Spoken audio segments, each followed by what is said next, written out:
الحمد لله نحمده ونستعينه ونستغفره ونؤمن به ونتوكل عليه ونعوذ بالله من شرور أنفسنا ومن سيئات أعمالنا من يهده الله فلا مضل له ومن يضلله فلا هادي له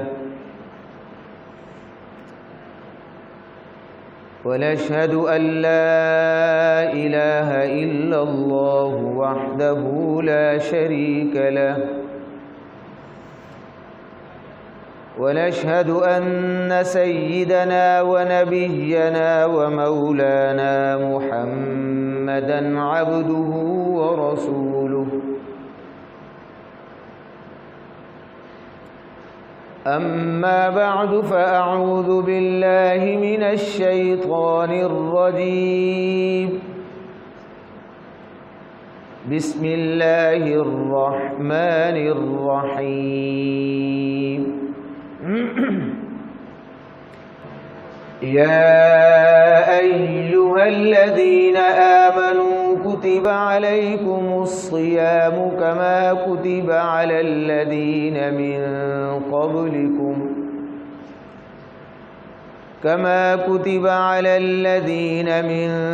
قبلكم لعلكم تتقون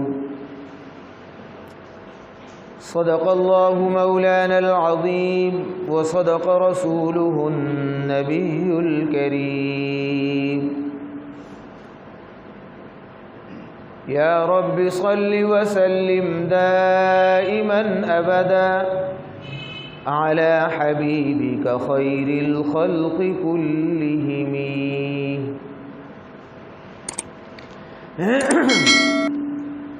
میرے محترم بزرگوں اور بھائیوں،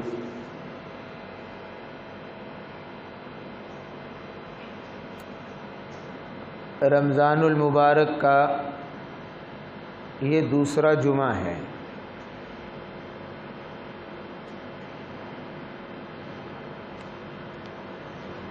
اور آپ جانتے ہیں کہ رمضان المبارک کی اہم عبادت روزہ ہے۔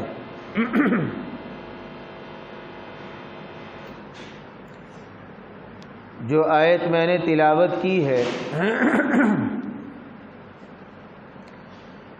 اس میں بھی حق تعالی شانہ نے یہی بات ارشاد فرمائی، یا ایھا الذین آمنوا، اے ایمان والو،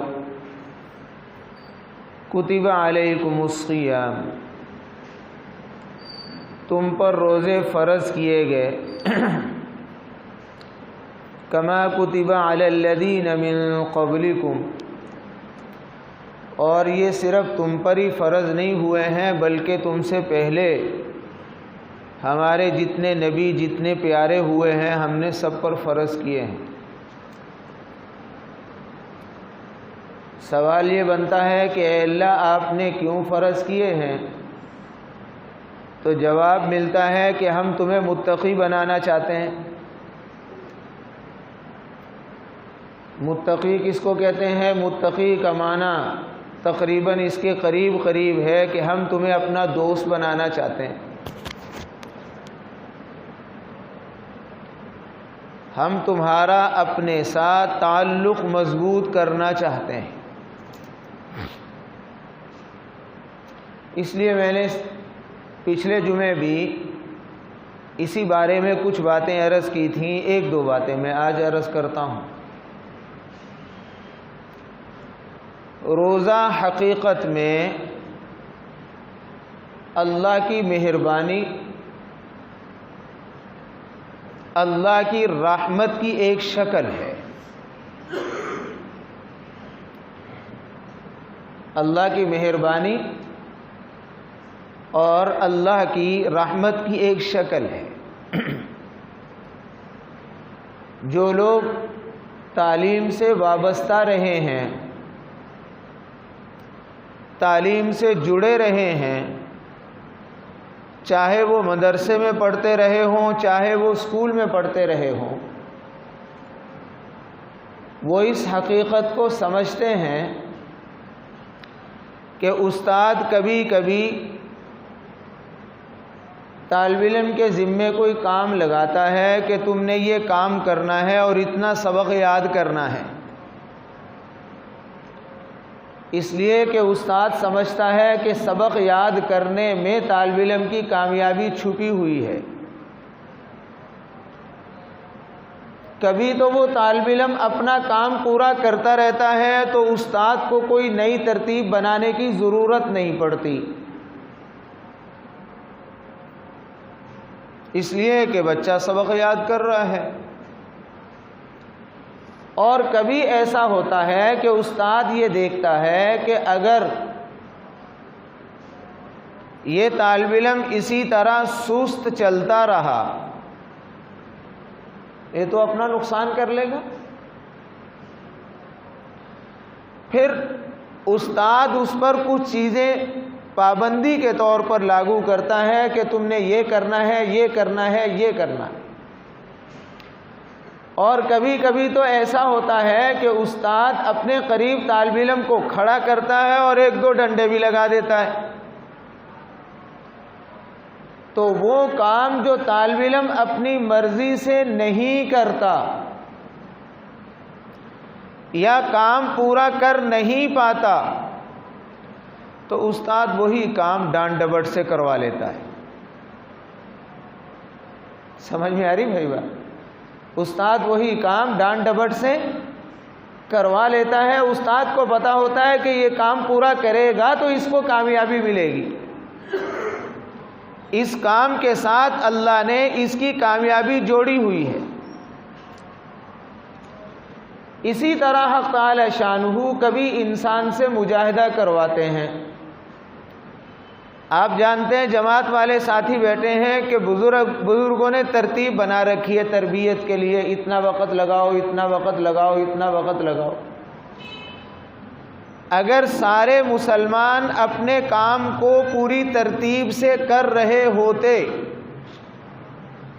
بزرگوں کو 4 مہینے کی ترتیب بنانے کی ضرورت ہوتی؟ وہ بولو یار، بزرگوں کو سال کی ترتیب بنانے کی ضرورت پڑتی؟ نہیں۔ بزرگوں کو پیدل جماعتوں کی ترتیب بنانا پڑتی؟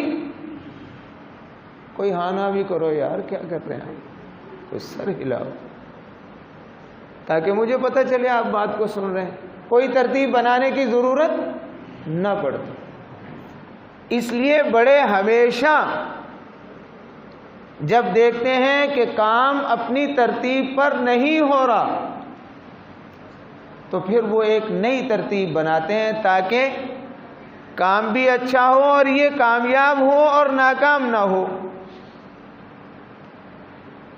حق تعالی شانہ نے فرمایا کہ ہم نے تم پر روزے فرض کیے ہیں، تمہیں اجازت نہیں دی کہ طبیعت چاہے رکھ لو، طبیعت چاہے نہ رکھو۔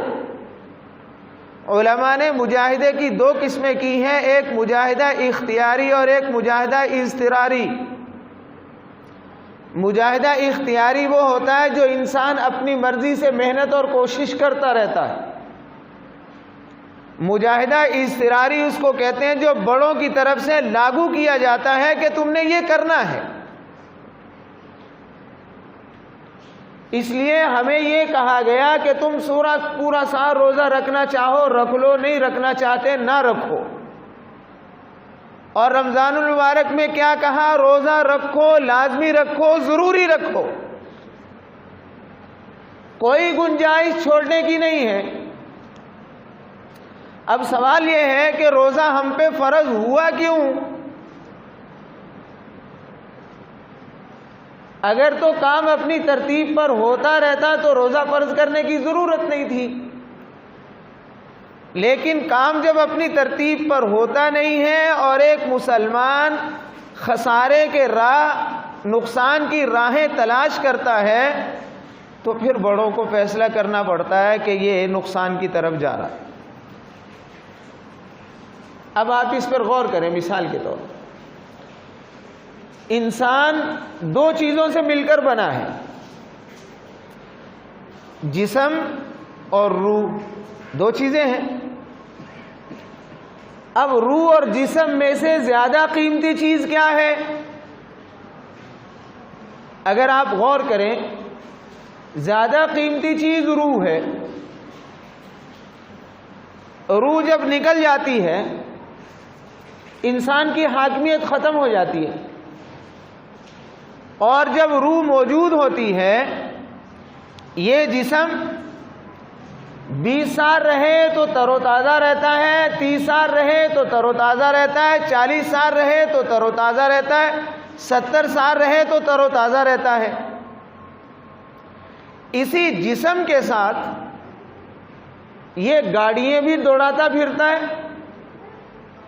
اسی جسم کے ساتھ یہ جہاز بھی اڑاتا پھرتا ہے، اسی جسم کے ساتھ یہ پہاڑوں کے ٹکڑے بھی کرتا پھرتا ہے، اسی جسم کے ساتھ یہ دریاؤں سے نہریں بھی جاری کرتا ہے، اسی جسم کے ساتھ سب کچھ کرتا ہے، اور ساری مخلوقات پر اس کی حاکمیت قائم رہتی ہے. بھائی بات سمجھ میں آ گئی؟ لیکن جب روح نکل جاتی ہے تو یہ جہاز نہیں اڑا سکتا، دریاؤں کو چیر نہیں سکتا، پہاڑوں کے ٹکڑے نہیں کر سکتا، گاڑیاں نہیں چلا سکتا. اور وجہ کیا ہے؟ اس کے اندر سے روح نکل گئی، اور اب کوئی اس کو رکھنے کو بھی تیار نہیں ہے، بلکہ ہر رشتہ دار یہ کہتا ہے اس کو جلدی دفن کر دو وگرنہ اس میں بدبو پیدا ہو جائے گی. روح اس میں موجود تھی، اس کی حاکمیت بھی موجود تھی، اس کا دبدبہ بھی موجود تھا، اور جب روح نکل گئی تو اس کا دبدبہ ختم ہو گیا، اس کی حاکمیت ختم ہو گئی. معلوم ہوا کہ انسان کا جسم دو چیزوں سے مل کر بنا ہے، روح ہے اور جسم ہے، اور دونوں میں زیادہ قیمتی چیز کیا ہے؟ روح. کم قیمتی چیز کیا ہے؟ جسم. اتنی بات آ گئی. اگلی بات کو سمجھو. میں ایک مثال سے عرض کرتا ہوں. علامہ شمس الحق افغانی رحمۃ اللہ علیہ نے یہ مثال دی کہ ایک آدمی کے پاس گھوڑے پر سوار ایک آدمی آیا، مہمان آیا. گرمی کے دن تھے. جب وہ آیا تو میزبان نے مہمان کا کوئی اکرام نہیں کیا، نہ اس کے لیے پنکھا چلایا، نہ اس کو ٹھنڈا پانی پلایا، نہ اس کا احترام اور اکرام کیا. گھوڑے کو پکڑا، اس کو پانی بھی پلایا، اس کو چارہ بھی دیا، اس پر پنکھا بھی چلایا، اس کو خرخرا بھی کیا، اور اس کا پورا اکرام اور احترام کیا. تو آپ اس شخص کو کیا کہیں گے بھائی؟ عقل مند کہیں گے، بیوقوف کہیں گے؟ وہ بول دو یار. اس کو بیوقوف کہیں گے، اس لیے کہ اصل گھوڑا آیا تھا یا اصل مہمان آیا تھا؟ اصل تو مہمان تھا، اور گھوڑا تو مہمان کے تابع تھا. اصل اکرام مہمان کا ہونا چاہیے تھا، اور یہاں اصل اکرام کس کا ہو رہا ہے؟ گھوڑے کا ہو رہا ہے. آپ اس شخص کو بیوقوف کہیں گے؟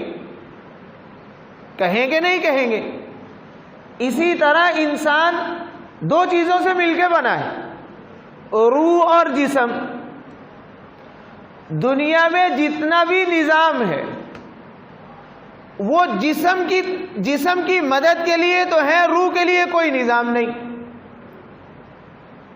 آپ پر پنکھا چل رہا ہے، یہ ہوا روح کو آ رہی ہے، یہ جسم کو؟ بولتے جانا بھائی. ٹوٹیوں میں پانی ہے، یہ پانی روح پیتی ہے یا جسم پیتا ہے؟ باہر فصل پکی ہوئی ہے گندم کی، یہ گندم روح کھاتی ہے یا جسم کھاتا ہے؟ یہ رنگ برنگی جو گاڑیاں بنائی ہوئی ہیں چلتی ہیں، ان پر جسم سفر کرتا ہے یا روح سفر کرتی ہے؟ یہ جتنے بھی مکانات بنتے ہیں ان کا تعلق روح سے ہے یا جسم کے ساتھ ہے؟ بازار میں جتنی بھی دکانیں ہیں ان کا تعلق روح کے ساتھ ہے یا جسم کے ساتھ ہے؟ انسان صبح سے لے کر جو مارے مارے پھرتا کماتا ہے، اس کا تعلق روح کے ساتھ ہے یا جسم کے ساتھ ہے؟ کیوں بھائی؟ جسم کے ساتھ۔ لگاؤ بھی اے سی، اس سے روح کو ٹھنڈا کرنا ہے یا جسم کو ٹھنڈا کرنا ہے؟ سردیوں میں لگاؤ بھی ہیٹر، اس سے روح کو ٹھنڈا کرنا ہے یا جسم کو ٹھنڈا کرنا ہے؟ یہ ہم نے جو کپڑے پہن رکھے ہیں یہ روح کو ڈھانپنے کے لیے ہیں یا جسم کو ڈھانپنے کے لیے ہیں؟ یہ جو قالین نیچے بچھا ہوا ہے یہ جسم کو نرمی دینے کے لیے ہے یا روح کو نرمی دینے کے لیے ہے؟ سارا ملک جسم کے لیے کام کر رہا ہے۔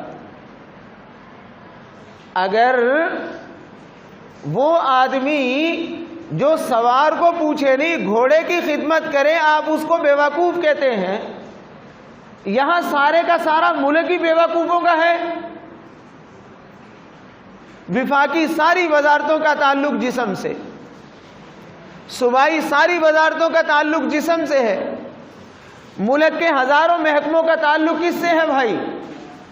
جسم سے ہے۔ اور دونوں میں سے زیادہ قیمتی چیز کیا ہے؟ روح۔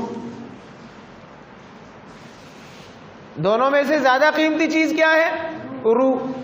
نتیجہ یہ ہوتا ہے کہ کامیابی کا تعلق جسم کے ساتھ نہیں ہے۔ اگر جسم کے ساتھ ہوتا تو پھر کہنا پڑتا جو بڑا پہلوان وہ بڑا جنتی، جو چھوٹا پہلوان وہ چھوٹا جنتی، جو جوان آدمی وہ بڑا جنتی، جو بوڑھا ہے وہ چھوٹا جنتی، کیونکہ ان کے جسم کمزور ہیں۔ بھائی بات سمجھ میں آ گئی؟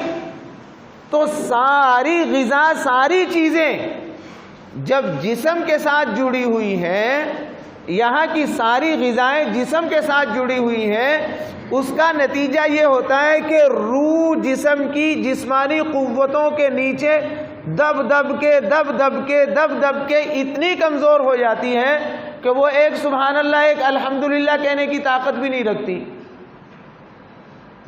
بھائی بات سمجھ میں آ گئی؟ اچھا، اگلی بات سمجھو۔ میں نے دو باتیں سمجھائی کہ روح اور جسم میں سے زیادہ اہم روح ہے۔ دوسری بات میں نے یہ سمجھائی کہ یہاں جتنی بھی کارروائی چل رہی ہے ان کا تعلق جسم سے ہے، روح سے نہیں ہے۔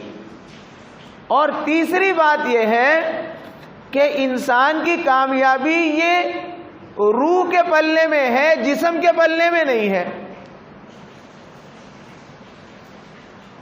چوتھی بات یہ ہے جسم یہاں کی چیزوں سے بنا ہے اور روح یہاں کی چیزوں سے نہیں بنی۔ جسم میں کیا چیز ہے؟ آگ پانی مٹی ہوا، آگ پانی مٹی ہوا۔ ساری سائنس آگ پانی مٹی ہوا کے گرد گھومتی ہے۔ سائنس کا موضوع کسی کو پوچھ لو، سائنس والوں کو بھی پتہ نہیں، سائنس کا موضوع مادہ ہے، مادہ، آگ پانی مٹی ہوا۔ بھائی بات سمجھ میں آ گئی؟ اچھا، نتیجہ یہ ہوتا ہے کہ روح دب جاتی ہے اور کامیابی روح کے ساتھ ہے۔ روح آسمان سے آئی ہے، جسم یہاں سے تیار ہوا ہے، روح آسمان سے آئی ہے۔ یسألونک عن الروح قل الروح من امر ربی۔ روح کیا چیز ہے؟ روح اللہ کا حکم ہے۔ اس سے زیادہ ہم سمجھ نہیں سکتے تھے، اگرچہ روح کے بارے میں علماء کے ہاں بہت ساری باتیں ہیں، بہت ساری مباحث ہیں، لیکن ہم اتنا سمجھ سکتے تھے اللہ کا حکم ہے۔ روح آسمان سے آئی، جسم یہاں کی چیزوں سے بنا، جو یہاں کی چیزوں سے بنا اس کی غذا یہاں تیار ہوتی ہے، اور جو آسمان سے آئی اس کی غذا بھی آسمان سے آتی ہے۔ وَنُنَزِّلُ مِنَ الْقُرْآنِ مَا هُوَ شِفَاءٌ۔ ہم نے قرآن کو نازل کیا، یہ قرآن روح کی غذا ہے یا جسم کی؟ بولو یار، قرآن تو روح کی غذا ہے سمجھ میں آ گئی؟ تو جب جسم کو غذا دینے کی ضرورت پڑے گی تو یہاں کی چیزوں سے غذا دیں گے، اور روح کو غذا دینے کی ضرورت پڑے گی تو وہ اللہ کی طرف سے آئے گا، آسمان کی طرف سے آئے گا۔ پورا دین اللہ کا حکم ہے، یہ سارا دین روح کو غذا دینے کے لیے ہے، ایمان کو غذا دینے کے لیے ہے۔ ایمان مضبوط ہوگا تو آخرت مضبوط ہوگی، جسم مضبوط ہوگا تو آخرت مضبوط ہوگی۔ یہ کوئی گارنٹی نہیں ہے، کوئی ضمانت نہیں ہے۔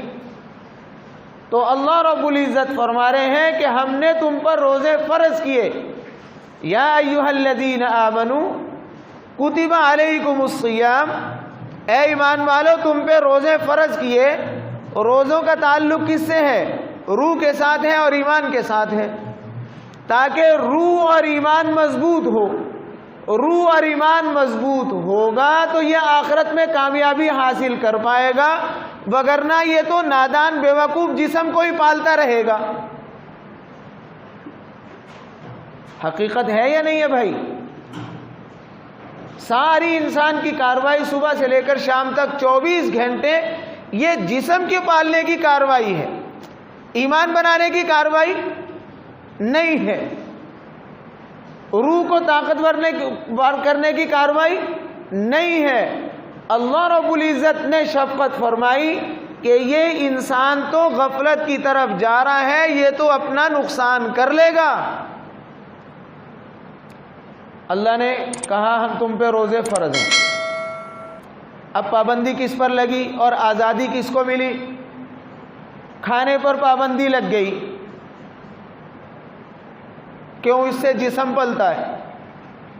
پینے پر پابندی لگ گئی، کیوں؟ اس سے جسم پلتا ہے۔ خواہشات پر پابندی لگ گئی، اس لیے کہ اس سے جسم کو تسکین پہنچتی ہے۔ پابندی لگ گئی بھائی، جسم پر پابندی لگ گئی اور روح کو غذا دینے والی چیزیں بڑھا دی۔ پہلے 5 نمازیں فرض تھیں، اب اس کے ساتھ ساتھ کیا کیا؟ 20 تراویح بھی لگ گئیں۔ لگ گئی بھائی۔ پہلے قرآن کے پڑھنے پر ثواب کتنا ملتا تھا؟ 1 حرف پر 10 نیکیاں ملتی تھی۔ نماز میں پڑھتا تھا تو 100 نیکیاں ملتی تھیں۔ اب رمضان المبارک میں قرآن پڑھنے کی جو فضائل تھے وہ بڑھا دیے گئے، نہیں بڑھائے؟ بڑھ گئے بھائی۔ پہلے نماز پڑھنے پہ جو ثواب ملتا تھا رمضان المبارک میں بڑھا دیا، نہیں بڑھا دیا؟ پہلے ہمیں فرضوں پر جو ثواب ملتا تھا اب وہ نفلوں پر ملنے لگ رہا ہے، اور ہمیں جو پہلے فرضوں پر ملتا تھا اس کو 70 گنا کر دیا گیا۔ اس ثواب کا تعلق کس سے ہے؟ ایمان کے ساتھ ہے، روح کے ساتھ ہے، آخرت کے ساتھ۔ بھائی بات سمجھ میں آ گئی؟ تو اللہ رب العزت نے جسم کی مضبوطی کی جو چیزیں تھیں ان پر پابندیاں لگا دی، اور ایمان کی مضبوطی کی جو چیزیں تھیں ان کے لیے ماحول سازگار بنا دیا۔ حتیٰ کہ حدیث میں یہاں تک آتا ہے کہ وہ فضائل قرآن نے جو حضرت محمد الرسول اللہ صلی اللہ علیہ وسلم کے لیے بیان کیے، ان اللہ وملائکتہ یصلون علی النبی، اے ایمان والو اللہ اور اس کے رسول، اللہ اور فرشتے حضرت محمد صلی اللہ علیہ وسلم پر درود و سلام پڑھتے ہیں۔ یہی حدیث میں جملے سحری کھانے والے کے لیے آئے، ان اللہ وملائکتہ یصلون علی المتصاحرین، اللہ اور اس کے فرشتے، اللہ رحمت بھیجتے ہیں، فرشتے دعائیں کرتے ہیں، کس پر؟ سحری کھانے والے پر۔ سحری میں ہم نے روٹی کھائی، عام دنوں میں بھی روٹی کھاتے ہیں، عام دنوں میں روٹی کھانے والے کے بارے میں کہیں آیا کہ اللہ تم پر رحمت بھیجتے ہیں یا فرشتے تمہارے لیے دعا کرتے ہیں؟ یہاں آیا۔ عام دنوں کے بارے میں کہا کہ بھوک کی وجہ سے تمہارے منہ سے جو حمک آتی ہے وہ اللہ کے ہاں کستوری سے زیادہ قیمتی ہے۔ نہیں، رمضان المبارک میں آیا کہ تمہارے بھوک کی وجہ سے جو منہ سے حمک پیدا ہوتی ہے اللہ کے ہاں قصوری سے بھی زیادہ قیمتی ہے۔ بھائی بات سمجھ میں آ گئی؟ تو اللہ رب العزت نے تراویح بڑھا دی تاکہ ایمان کی غذا بڑھ جائے، روزے فرض کر دیے تاکہ ایمان کی غذا بڑھ جائے، قرآن کے فضائل بڑھا دیے تاکہ اس کی غذا بڑھ جائے۔ تو رمضان المبارک حقیقت میں اللہ کی طرف سے انسان کو نوازنے کی شکل ہے، اور ہم یہ سمجھ رہے ہوتے ہیں کہ یہ بھوکا مارنے کا مہینہ ہے۔ بھائی بات سمجھ میں آ گئی؟ کبھی ہمیں نظر کچھ آ رہا ہوتا ہے، حقیقت کچھ ہے، اس لیے ہمیں حکم دیا ہے ایمان بالغیب کا کہ تم اللہ پر اعتماد کر کے ایمان لاؤ۔ اللہ تمہارے بارے میں جو بھی فیصلہ کریں گے وہ بہتر فیصلہ ہوگا اور تمہارے حق میں کامیابی اسی کے اندر ہوگی، لیکن ہمیں بظاہر کبھی کچھ اور نظر آ رہا ہوتا ہے۔ شہاب الدین سہروردی رحمۃ اللہ علیہ ایک بہت بڑے اللہ والے ہوئے، انہوں نے اپنی ایک کتاب میں ایک واقعہ نقل کیا۔ مجدد تھانوی رحمۃ اللہ علیہ نے بھی اپنے ملفوظات میں اس کو ذکر کیا کہ دو فرشتے آپس میں بات کر رہے تھے، ایک نے دوسرے کو کہا آج اللہ نے مجھے ایک حکم دیا ہے جس پر مجھے بڑا تعجب ہوا۔ دوسرے نے کہا مجھے بھی آج اللہ نے ایک حکم دیا ہے جس پر مجھے بڑا تعجب ہوا۔ انہوں نے کیا حکم دیا؟ کہا ایک یہودی نے اپنی آخری وقت تھا، اس سے اس کے رشتہ داروں نے پوچھا کہ تمہاری آخری خواہش کیا ہے؟ توجہ کرنا بھائی، بعض دفعہ آپ بالکل گونگے بن کے بیٹھ جاتے ہیں تو بات کرنے والے کی اپنی طبیعت نہیں چلتی، جیسے بیچارے مصیبت میں پھنسے ہوئے ہیں۔ منہ میں تازگی ہونی چاہیے، آپ دین کی بات سن رہے ہیں۔ تو وہ فرشتے یہ کہہ رہے ہیں کہ ایک یہودی نے اپنے رشتہ داروں نے پوچھا کہ تمہاری چاہت اور تمنا کیا ہے؟ اس نے کہا میں چاہتا ہوں کہ میں مچھلی کھاؤں، میں چاہتا ہوں کہ میں مچھلی کھاؤں۔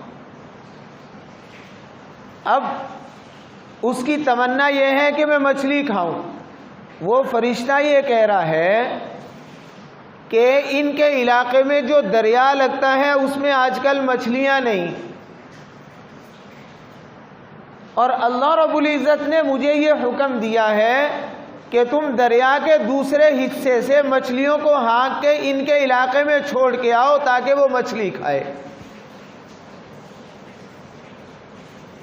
تو مجھے حیرانگی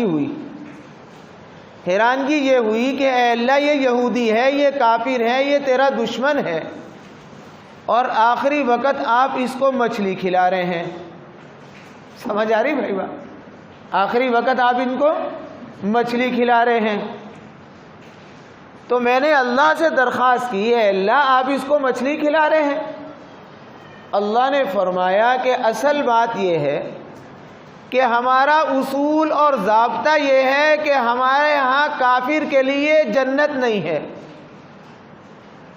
اور جنت کی نعمتیں بھی نہیں ہیں۔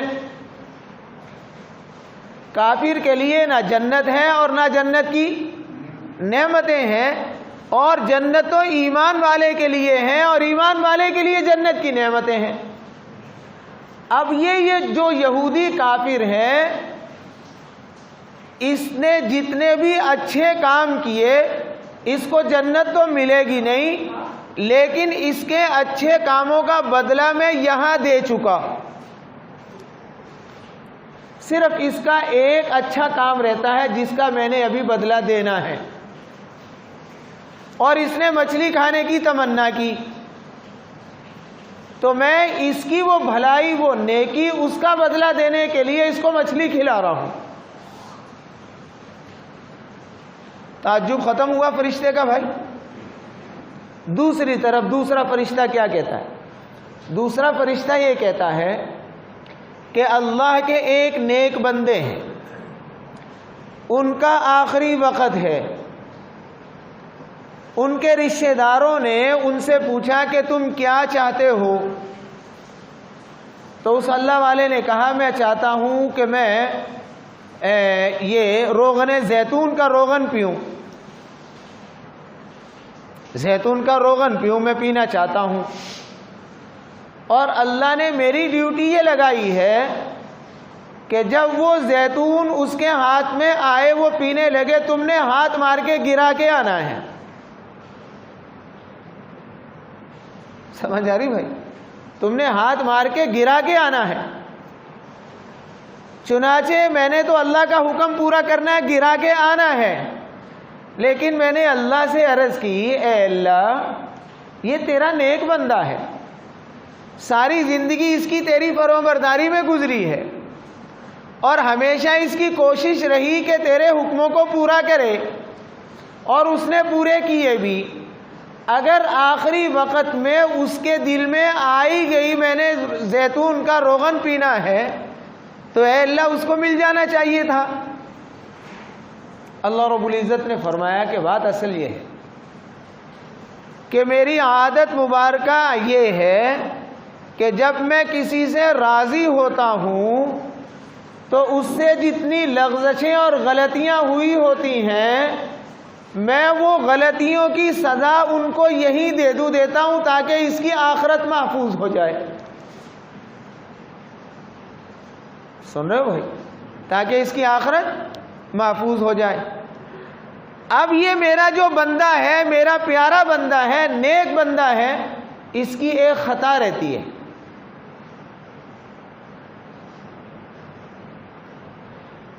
جب وہ زیتون کا تیل گرے گا اس کو غصہ لگے گا، اس کو تکلیف پہنچے گی، وہ اس پر صبر کرے گا، اس صبر کے نتیجے میں اس کی اس خطا کو معاف کروں گا، اور میرا بندہ آخرت میں پاک صاف ہو کر میرے پاس آئے گا، لغزشیں کوئی نہیں ہوں گی۔ یہ اللہ نے ہمیں بتا دیا بھائی۔ ہم کیا سوچتے ہیں، ہم کیا سمجھتے ہیں؟ اگر یہ حقیقت ہمیں نہ سمجھائی ہوتی، ہم کہتے ہیں اللہ کے ہاں یہودی افضل ہے جس کو آخری وقت میں اللہ مچھلیاں کھلا رہے ہیں، اور اللہ کے ہاں اللہ کے اس نیک بندے کی کوئی حیثیت نہیں ہے، اس لیے کہ اس نے تمنا کی تھی زیتون کے تیل کی، وہ بھی پینے نہیں دیا، حالانکہ حقیقت اس کے برعکس ہے۔ اب یہی بات ایک مسلمان سوچتا ہے کہ یا اللہ ہم تو مسلمان ہیں پھر بھی اللہ توبہ کچھ نہ کچھ کرتے رہتے ہیں، آپ نے ہم پہ روزے فرض کیے، اگر بھوکا مارنا تھا تو کافروں کو مارتا۔ او بھائی سمجھ میں آ گئے؟ اگر روزے لاگو کرنے تھے ان پر لاگو کرتا، اگر 20 تراویح مزید بڑھانی تھی جو نماز نہیں پڑھتے ان پر لگانی تھی۔ اللہ رب العزت فرما رہے ہیں کہ تم ایمان بالغیب لائے ہو، ہم پر اعتماد کیا ہے، ہم جو بھی فیصلہ تمہارے بارے میں کر رہے ہیں تمہاری کامیابی اسی کے اندر چھپی ہوئی ہے۔ آپ ڈاکٹر کے پاس گئے، آپ بیمار تھے، ڈاکٹر نے آپ کو لگایا انجیکشن، بچے سمجھیں گے کہ ڈاکٹر صاحب غصہ نہ کرنا، ڈاکٹر بڑا خبیث ہوتا ہے، بالا نو روندہ ہے، اور کڑویاں دی دوائیاں،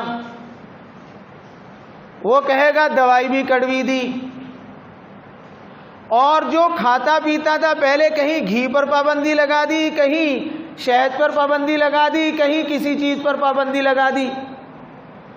ایمانداری سے بتاؤ بظاہر ایک بیوقوف آدمی کیا کہے گا؟ ایک تو لگایا انجیکشن، دوسری دی کڑوی گولیاں، تیسرے جو میں چیزیں کھاتا تھا اور میں اس سے خوش ہوتا تھا سب پر پابندی لگا دی۔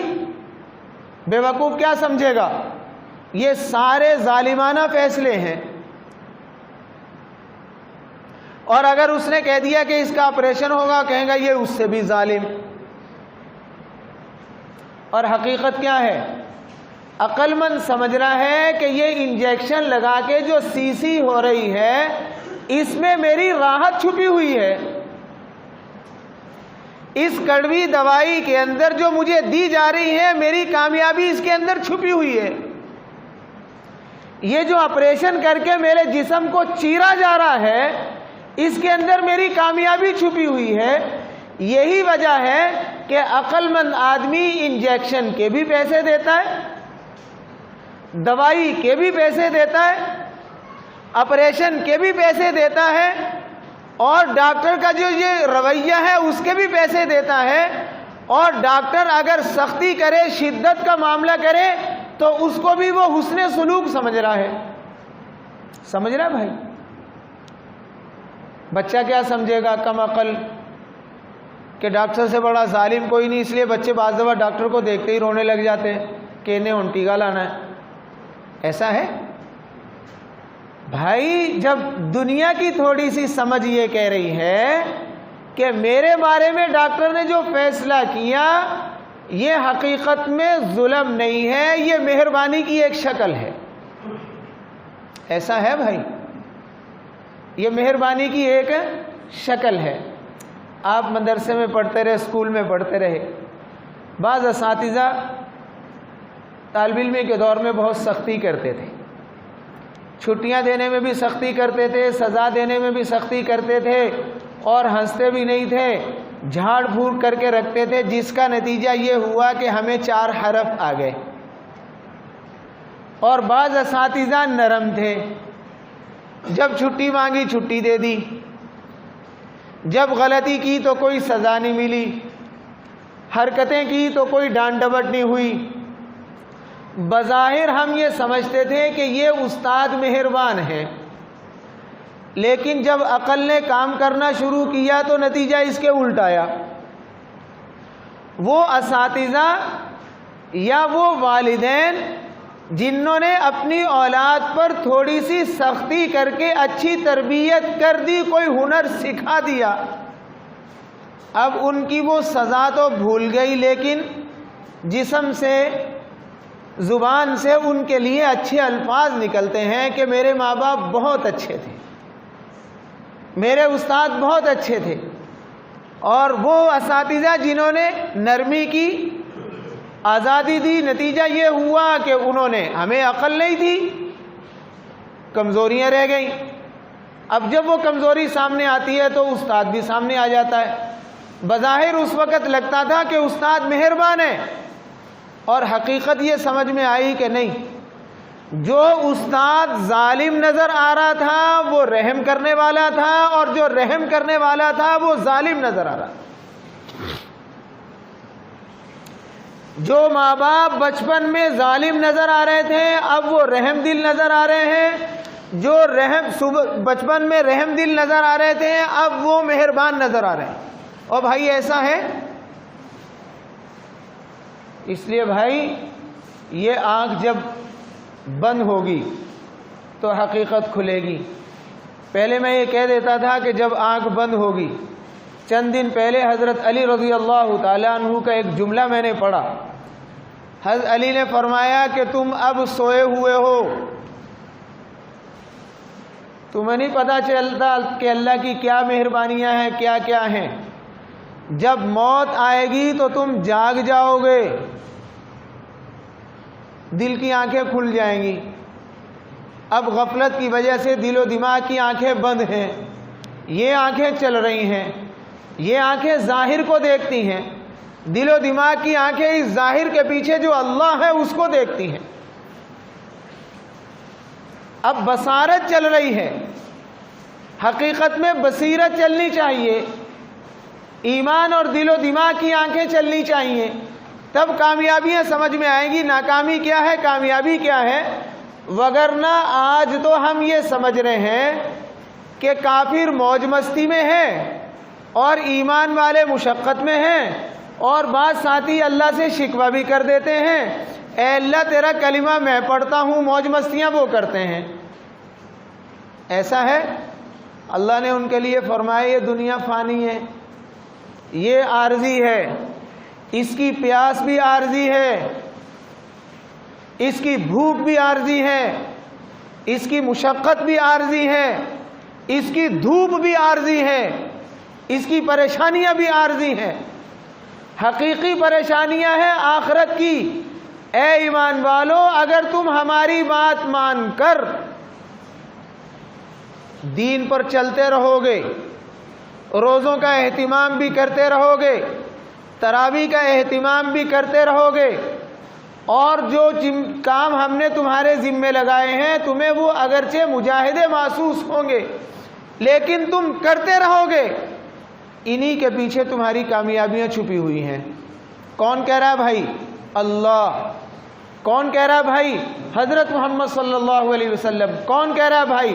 اللہ کے ہر پاکیزہ دوست نے یہی بات کہی، تمام انبیاء علیہ السلام نے یہی بات کہی، اللہ کے جتنے بھی پیارے تھے سب نے یہی بات کہی، تمام صحابہ نے یہی بات کہی، علماء، محدثین، فقہا جتنے بھی دانشور ہوئے سب نے یہی بات کہی کہ اللہ کی بات مان کے جو ہلکی ہلکی سی مشقتیں آ رہی ہیں ان کو برداشت کر لو، اسی کے اندر راحتیں چھپی ہوئی ہیں۔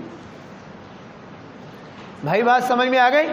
تو مجھے یہ بہت سارا زور لگانا پڑا صرف یہ سمجھانے کے لیے، یا ایھا الذین آمنو، اے ایمان والو تم پہ روزے فرض کیے ہیں، تمہیں سزا دینے کے لیے یا تمہیں بنانے کے لیے؟ وہ بولو یار، لعلکم تتقون، تاکہ تم متقی بن جاؤ۔ قرآن نے ایک جگہ اور بات کہی، میں مستقل اس کو موضوع رکھ کے عرض کروں گا۔ قرآن نے ایک جگہ ولی کی تعریف کی، ولی کہتے ہیں دوست کو، الا ان اولیاء اللہ، یاد رکھو اللہ کے جو دوست ہیں، لا خوف علیہم ولا هم یحزنون، جب وہ دنیا سے جائیں گے نہ ان کو خوف ہوگا نہ غم ہوگا۔ بعض نے کہا نہ آگے کا خوف ہوگا نہ پیچھا چھوٹ جانے کا غم ہوگا، بعضوں نے کہا نہ پیچھے کا خوف ہوگا نہ آگے کا غم ہوگا، نہ پیچھے گناہوں کا خوف ہوگا نہ آگے کے حالات کا غم ہوگا۔ یہ کون ہے؟ اللہ کے ولی۔ کس کو کہتے ہیں؟ اللہ نے دو نشانیاں بیان کی، الذین آمنوا وکانوا یتقون، اللہ کے ولی کی دو شرطیں ہیں، مومن بھی ہے متقی بھی ہو۔ اللہ کے دوست کی دو نشانیاں ہیں، مومن بھی ہو اور متقی بھی ہو۔ شیخ الاسلام مولانا یوسف صاحب بن نوری رحمۃ اللہ علیہ نے ایک جگہ ارشاد فرمایا رمضان المبارک کے روزے تم پر فرض کیے تمہیں ولی بنانے کے لیے، اس لیے کہ ولی کی شرط یہ ہے کہ مومن بھی ہو متقی بھی ہو۔ اب اس آیت پہ غور کرو، یا ایھا الذین آمنو، مومن اللہ نے مان لیا، لعلکم تتقون، تاکہ تم متقی بن جاؤ، دوسری شرط بھی پوری ہو جائے گی، تمہاری ہماری دوستی پکی۔ گویا کہ روزے فرض کیے دشمنی کے لیے نہیں، دوستی کے لیے۔ یہ دوستی کا ہاتھ ہم بڑھا رہے ہیں یا اللہ بڑھا رہے ہیں؟ اللہ ہماری طرف دوستی کا ہاتھ بڑھا رہے ہیں، اس کی کرم نوازی دیکھیے، ہماری کیا اوقات ہے بھائی۔ اس لیے اللہ کہہ رہے ہیں اے ایمان والو تم پہ روزے فرض کیے تاکہ تم متقی بن جاؤ، دوستی کی دو شرطیں پوری ہو جائیں، ایمان اور تقوی پورا ہو جائے، پھر تمہاری دوستی چلے گی۔ یہ عارضی سا جہان ہے، یہاں ہماری بات مان کے اگر کوئی مشقت آتی ہے اس کو برداشت کر لو۔ آخرت کا جہان ہمیشہ کا ہے، ساری جنتیں تمہارے لیے میں نے بنائی ہیں، مجھے جنت سے کوئی غرض نہیں۔ بھائی بات سمجھ میں آ گئی؟ روزے رکھیں گے بھائی اہتمام سے، تراویح کا پورا اہتمام کریں گے دل جمی سے، اور قرآن کریم کی تلاوت پوری دل جمی سے کریں گے، اللہ کی بات پر اعتماد کر کے ہمت سے چلتے رہیں گے، اللہ ہم سب کو عمل کی توفیق نصیب فرمائے۔